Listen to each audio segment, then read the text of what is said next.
When you are ready to conduct a performance review, also this is important to plan for it. So not just planning by being ready yourself, but also you need to make sure that your employee is ready, okay? Normally, companies do different types of performance reviews. They do informal reviews throughout the year, and then they might do 2 reviews per year. We call them 2 formal performance reviews. One mid-year to just align, if you want, mid-year, and one end of year where they will decide on the performance of the individual. They will decide on the salary increase. They will decide on the bonuses that the individuals will receive. They will decide on the promotions that will happen. This happens at the end of the year. It cannot happen throughout the year. But again, throughout the year, you need to have a continuous type of feedback, whereby you're going to always give feedback to your employees to make sure they are going in the right direction, that they are not diverging from the goal and objective you've given them. Okay? So before the review session, it's very important to schedule time with the employees. Let them prepare for the meeting. Do not call an employee into your office and sit them down and tell them, okay, we're reviewing your performance. This is very wrong. Give them some time to put their thoughts together, especially if in organizations where they're not using any tools to monitor performance, like an automated tool, the employee has to gather background information, has to gather past information, what I've done on that project, how I achieved this result, etc. Okay? Plan that review to be in a quiet area, calm area. Okay? Don't review an employee in front of all the colleagues. Revisit the job description for the person you are appraising. Make sure you understand their role the way they understand it. Remember, when you hired that person, you gave them a job description.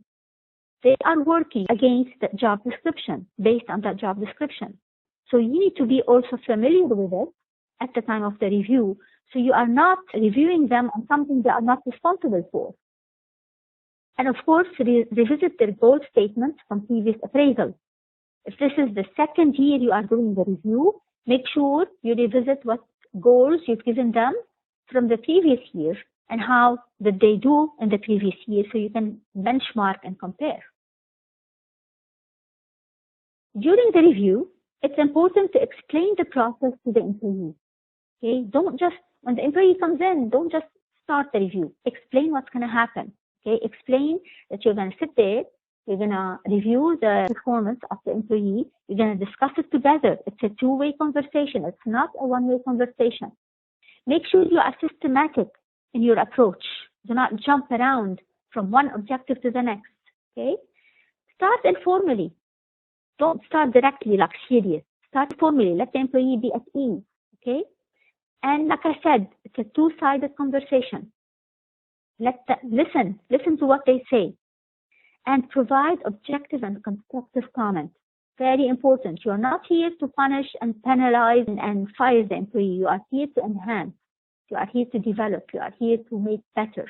Okay? So make sure you are constructive in your comments. At the end of the review, make sure you end with a clear summary. So you recap everything that was discussed, and that the employee is aligned. The employee understands what you have discussed. Okay? Because you probably have discussed several things. Make sure there are action items that come out from the review. Okay? If you need another meeting, plan for it. Make sure that you give time to the employee. And always on a positive note.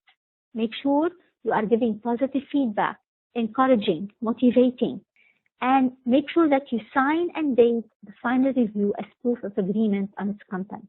Because that way you and the employee agree on what was written and what was discussed. So there is no room for questioning here.